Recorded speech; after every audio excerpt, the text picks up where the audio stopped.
Face എന്താ ഡള്ളായി നിൽക്കുന്നതെന്നൊന്നും നോക്കണ്ട.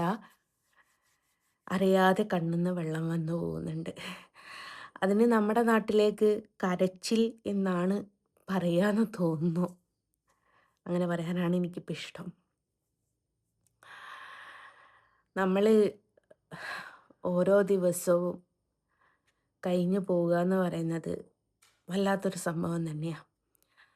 ഒരു ദിവസം തുടങ്ങി അത് അവസാനിക്കുന്നത് വരെ എന്താ എപ്പോഴാ എങ്ങനെയാ സംഭവിക്കുക എന്ന് പറയാൻ പറ്റൂലല്ലോ അല്ലേ? നമുക്കൊന്നും പ്രെഡിക്റ്റ് ചെയ്യാനും പോലും പറ്റൂല. ഞാനിപ്പോൾ ഒരു കാര്യം പറയാൻ പോകും. ആ കാര്യം പറയുമ്പോഴും അതിന് നെഗറ്റീവ് കമൻറ്റുകൾ മാത്രമേ വരുള്ളൂ എന്ന് എനിക്കറിയാം. നല്ലോണം അറിയാം. ഒരിക്കലും ഒരു വിഷമത്തോടുകൂടെ ഞാൻ വന്നൊരു വിഷമം പറയുന്ന സമയത്ത് അതിനെ കളിയാക്കാൻ വേണ്ടിയിട്ട് മാത്രമേ ആൾക്കാരുണ്ടാവുള്ളൂ എന്ന് എനിക്കറിയാം. എന്നാലും എന്നെ സ്നേഹിക്കുന്ന കുറച്ച് ആൾക്കാരുണ്ട്. അവരോടെങ്കിലും എൻ്റെ വിഷമം പറഞ്ഞാൽ ആ ഒരു ആ ഒരു സമാധാനം കിട്ടുമല്ലോ എന്ന് കരുതിയിട്ടാണ്. ആദ്യം തന്നെ ഞാൻ ഒരാളെ കണ്ടുമുട്ടിയ കഥ പറഞ്ഞു തരാം. പണ്ട് അരുണിൻ്റെ കൂടെ വൈകുന്നേരത്തെ ട്രിപ്പിന് ഞാൻ കോഴിക്കോടേക്ക് പോകാറുണ്ടായിരുന്നു. അവന് കോഴിക്കോടായിരുന്നു അവൻ്റെ ടൂ വീലർ വെക്കാറ്. അപ്പോൾ എനിക്ക് കോഴിക്കോട് നിന്ന് പെയിൻറ്റും കാര്യങ്ങളൊക്കെ എടുക്കാനുണ്ടായിരുന്നു. അപ്പോൾ ലാസ്റ്റ് ട്രിപ്പിന് ഞാൻ ഉള്ളിയേരി പോയിട്ട് ബസ്സിൽ കയറും. അങ്ങനെ അവർക്ക് ബസ് കഴിഞ്ഞാൽ ഡീസൽ അടിക്കണം. ഡീസൽ അടിച്ചിട്ട് വണ്ടി കഴുകിയിട്ടേ അവിടുന്ന് പോരാൻ പറ്റുള്ളൂ. അപ്പം സ്ഥിരമായിട്ട് ഒരു പമ്പിൽ നിന്നാണ് ഇവർ വണ്ടി കഴുകുന്നതും അതേപോലെ ഡീസൽ അടിക്കുന്നതും. അങ്ങനെ ഇരിക്കെ അവർ വണ്ടി കഴുകിക്കൊണ്ടിരിക്കുന്ന സമയത്ത് മറ്റൊരു ബസ് വന്നു. അപ്പോൾ അവർ നോക്കിയത് എന്താ വെച്ചാൽ ബസ്സിലെല്ലാവരും ആളിറങ്ങിപ്പോയ സമയത്തും ബസ്സിലേതാ ഒരു സ്ത്രീ എന്നുള്ള രീതിയിലാണ് അവർ നോക്കിയത്. ഞാൻ തിരിച്ചു നോക്കിയത് ആ ചേട്ടൻ്റെ മൊബൈലിൻ്റെ മുകളിലായിരുന്നു. ഒരു മൊബൈലിന് എത്രത്തോളം റബ്ബർ ബാൻഡ് ഇടാൻ പറ്റുമോ അത്രത്തോളം റബ്ബർ ബാൻഡ് ഇട്ട ഒരു മൊബൈൽ. അപ്പോൾ രണ്ടാളും കണ്ടുമുട്ടുന്ന ഒരു നിമിഷം അതായിരുന്നു എന്ന് പറയാം നമുക്ക്. അപ്പം എന്നോട് ചോദിച്ചു, നീ എന്താ ഇവിടെ എന്ന് ചോദിച്ചപ്പോൾ ഞാൻ പറഞ്ഞു, അരുണുണ്ട് ഇവിടെ, അവർ വണ്ടി കഴുകുകയാണ്, അതുകൊണ്ട് നിൽക്കുകയാണ് എന്ന് പറഞ്ഞു. എടുത്തേ വൈകി ഞാൻ ചോദിച്ചു, എന്തിനാ ഇത്രയും തോന്നെ റബ്ബർ ബാൻഡ്, രണ്ടെണ്ണം എനിക്ക് മുടിക്ക് കൊടുക്കാൻ തരുമോ എന്ന് ചോദിച്ചു. അങ്ങനെ തുടങ്ങിയൊരു സൗഹൃദം. പിറ്റേന്ന് ഇതേപോലെ പോയപ്പം വണ്ടി കഴുകാൻ അവിടെ ഉണ്ടായിരുന്നു. ആ ചേട്ടനും ഡ്രൈവറാണ്. ആ ചേട്ടൻ സുൽത്താൻ ബത്തേരി ബസ്സിലെ ഡ്രൈവറാണ്. അപ്പോൾ പിന്നെ പിന്നെ പല സ്ഥലങ്ങളിൽ വെച്ചിട്ട് എന്ന് പറഞ്ഞിട്ടുണ്ടെങ്കിൽ ഈ ചേട്ടനെ ഞങ്ങൾ കാണുകയും ഹായ് ബൈ ബന്ധം അത്രേ ഉള്ളൂ. സ്റ്റാൻഡിൽ നിന്ന് എപ്പോഴെങ്കിലും കാണുമ്പോഴുള്ള ഒരു ഹായ് ബൈ ബന്ധം. പക്ഷെ നമ്മളൊക്കെ എന്ന് വെച്ചാൽ സൗഹൃദത്തിന് അത്രയും വാല്യൂ കൊടുക്കുന്നതാണ്. പ്രത്യേകിച്ച് ഈ വണ്ടിപ്പണിക്കാരെന്ന് പറയുന്നത്. ഞാൻ വരാൻ ആഗ്രഹിച്ചൊരു ഫീൽഡാണത്, ബസ്സെന്ന് പറയുന്നത്. അപ്പോൾ ബസ്സിലെ പണിക്കാർ അതെനിക്ക് എൻ്റെ എന്താ പറയുക കൂട്ടുകാരെ പോലെ തന്നെയാണ്. അപ്പോൾ ഞാൻ ആദ്യമായിട്ട് ആ ചേട്ടനെ കണ്ടൊരു മൊമെൻ്റാണ് നിങ്ങളോട് പറഞ്ഞത്. ഒരുപാട് റബ്ബർ ബാൻഡുമായിട്ടുള്ളൊരു മൊബൈലും കൊണ്ട് ഞാൻ കളിയാക്കിയതാണ്. പിറ്റേന്ന് വന്നപ്പോൾ ഞാൻ ചോദിച്ചു, റബ്ബർ ബാൻഡിൻ്റെ എണ്ണം കുറഞ്ഞോ എന്ന് ചോദിച്ചു. ഇല്ലടി കുറഞ്ഞില്ല, കൂടിയിട്ടേ ഉള്ളൂ എന്ന് പറഞ്ഞു. 2 ദിവസം അങ്ങനെ കിടക്കട്ടെ, ഡിസ്പ്ലേ പോയിട്ട് ഡിസ്പ്ലേ സെറ്റ് ആവാൻ വേണ്ടിയിട്ട് ഒട്ടിച്ച് വെച്ചതാട്ടോ റബ്ബർ ബാൻഡ്. അങ്ങനെ പിന്നെ ഇൻസ്റ്റയിൽ ഫോളോവറായി അങ്ങോട്ടും ഇങ്ങോട്ടും ഒക്കെ വീഡിയോ ഇടുന്നൊക്കെ കാണാറൊക്കെ ഉണ്ടായിരുന്നു. അങ്ങനെ പിന്നെ കുറേ കാലത്തിന് ശേഷം അങ്ങനെ കണ്ടിട്ടില്ല കേട്ടോ. ഇന്ന് ഞാൻ മാളിൽ കുട്ടികൾക്ക് ഡ്രസ്സൊക്കെ എടുക്കാൻ വേണ്ടിയിട്ട് പോയി.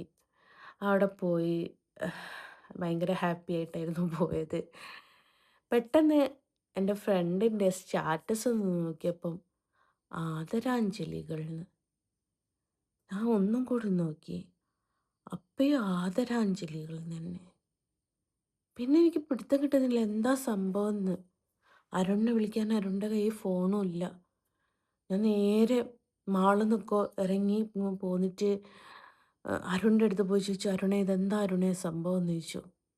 എടാ അത് KSRTC മറിഞ്ഞതാടാ. ബാംഗ്ലൂർ എത്താൻ നേരത്ത്, ബാംഗ്ലൂർ എത്താൻ 30 കിലോമീറ്റർ എങ്ങാൻ ബാക്കി നിൽക്കെ ഡ്രൈവർ ഉറങ്ങിപ്പോയതാണോലെ. എൻ്റെ പൊന്നോ, അവിടെ തീർന്നു. കാരണം എൻ്റെയൊക്കെ ജീവിതത്തിലുണ്ടല്ലോ, സൗഹൃദത്തിന് ഒരുപാട് വില കൽപ്പിക്കുന്ന ഒരാളാണ് ഞാൻ. എനിക്ക് എന്തൊരാപത്ത് വന്നാലും എൻ്റെ കൂടപ്പിറപ്പുകൾ എത്തുന്നതിൻ്റെ മുമ്പേ എൻ്റെ സുഹൃത്തുക്കൾ ആരെങ്കിലും ഒരാൾ അവിടെ എത്തിച്ചേരും. എനിക്ക് വേണ്ട എല്ലാ കാര്യങ്ങളും അവർ ചെയ്തു തരും. ഏതൊരു മൂലയിൽ എവിടെ പോയിട്ട് ഞാനൊന്ന് കുടുങ്ങിയാലും അതിൽ ഈ ബസ്സിലെ പണിക്കാരായതുകൊണ്ട് തന്നെ പറയാട്ടോ, ഞാനിപ്പം കോഴിക്കോടേക്കല്ല, വേറെ കണ്ണൂരേക്കോ തൃശ്ശൂരേക്കോ ഗുരുവായൂരേക്കൊക്കെ ഒറ്റയ്ക്ക് പോവുകയാണെങ്കിൽ പോലും ബസ്സിൽ എന്തൊരു വിഷയം ഉണ്ടായാലും സ്പോട്ടിൽ വിളിച്ചാൽ ഇവരൊക്കെ എന്തെങ്കിലും ഒരു ഹെൽപ്പ് ചെയ്തു തരുന്ന ആൾക്കാരാണ്. ഞങ്ങൾ ഒരു എന്താ പറയുക, അങ്ങനെ നിൽക്കുന്ന ഒരാൾക്കാരാണ്. എനിക്ക് ഭയങ്കര ഇഷ്ടമുള്ളൊരു ചേട്ടനായിരുന്നു അത്. പെട്ടെന്ന് ആ ചേട്ടൻ്റെ മരണവാർത്ത കേട്ടപ്പം വല്ലാത്ത വിഷമായിപ്പോയി. ഇപ്പോഴും എൻ്റെ മനസ്സിലാകെ വരുന്നത് അന്ന് ഞാൻ കളിയാക്കിയതാണ്. കളിയാക്കിയപ്പോൾ അറിഞ്ഞില്ല ഇന്ന് നീ ഒരു നൊമ്പരമാവും എന്നുള്ളത്. വല്ലാത്തൊരു സങ്കടം. എന്തെന്നാ പറയണ്ടതെന്ന് എനിക്കറിയില്ല കേട്ടോ. 2 മക്കളുണ്ട് എന്നാണ്, ഒരു കുഞ്ഞിനെ ഞാൻ കണ്ടിട്ടുണ്ട് ഇൻസ്റ്റ വെച്ച്. 2 മക്കളുണ്ട് എന്നാണ് തോന്നുന്നത്. സുൽത്താൻ ബത്തേരി എങ്ങാനാണ് വീട്. അപ്പം ഞാൻ 1-2 സുഹൃത്തുക്കളോട് ചോദിച്ചു പോകുന്നുണ്ടോ. അപ്പോൾ അവർക്കാർക്കും ആ ലാസ്റ്റ് മൂമെൻ്റ് കാണാൻ താല്പര്യമില്ല എന്ന് പറഞ്ഞു. പിന്നെ എനിക്കൊരു ഓപ്ഷൻ ഇല്ല. അപ്പം ഞാനും പോയില്ല. മരണം എന്ന് പറയുന്നത്, നമ്മളെ വിട്ടു പോവുക എന്ന് പറയുന്നതൊക്കെ വല്ലാത്തൊരു വിഷമം. എനിക്കെന്തോ തലവേദനയൊക്കെ വന്നിട്ടുണ്ട്. എനിക്ക് ടെൻഷനായ വേഗം തലവേദന വരും. നമ്മളൊക്കെ പച്ചയായ മനുഷ്യരാണ് മക്കളെ. നമുക്കും നാളെ എന്തെങ്കിലുമൊക്കെ വരുമോ വരൂല എന്നൊന്നും പറയാൻ പറ്റൂല. പക്ഷെ നമ്മൾ അത്രമേൽ സൗഹൃദം കൊണ്ട് പോകുന്ന ഒരാൾ നമ്മളെ വിട്ടു പോകുന്ന സമയത്ത് നമുക്കുണ്ടാകുന്ന വിഷമം ഉണ്ടല്ലോ, പറഞ്ഞറിയിക്കാൻ പറ്റാത്തതാ. ഇതിൻ്റെതായി ദയവ് ചെയ്ത് എന്നെ തെറി വിളിച്ചോളൂ, അവനെ തെറി വിളിക്കാൻ വരരുത്. അതുകൊണ്ട് അവൻ്റെ ഒരു ഫോട്ടോ ഞാൻ ഈ വീഡിയോൻ്റെ കൂടെ വെക്കാത്തത്. നിങ്ങൾക്കൊക്കെ അറിയാം KSRTC അപകടം പറ്റിയതൊക്കെ. അപ്പം അങ്ങനെ അല്ലെങ്കിൽ പ്രൈവറ്റ് ബസ് കുറവാണ് നമ്മുടെ വയനാട്ടിലേക്ക്. അതിലുള്ളൊരു പുലി തന്നെയായിരുന്നു അവന്. ഉറക്കെന്ന് പറയുന്നത് ചില്ലറ സംഭവമല്ല കേട്ടോ. ഉറക്കം വന്നാൽ ഉറങ്ങുക തന്നെ ചെയ്യണം. ഇല്ലേ ഇങ്ങനത്തെ ദുരന്തങ്ങൾക്ക് നമ്മൾ ഇതാവും. എനിക്കറിയില്ലെങ്കിൽ അവൻ്റെ വീട്ടിൽ പോയിട്ട് കുഞ്ഞുങ്ങളെയൊക്കെ ഒന്ന് കാണണോ ആശ്വസിപ്പിക്കണം എന്നൊക്കെ ഉണ്ടായിരുന്നു.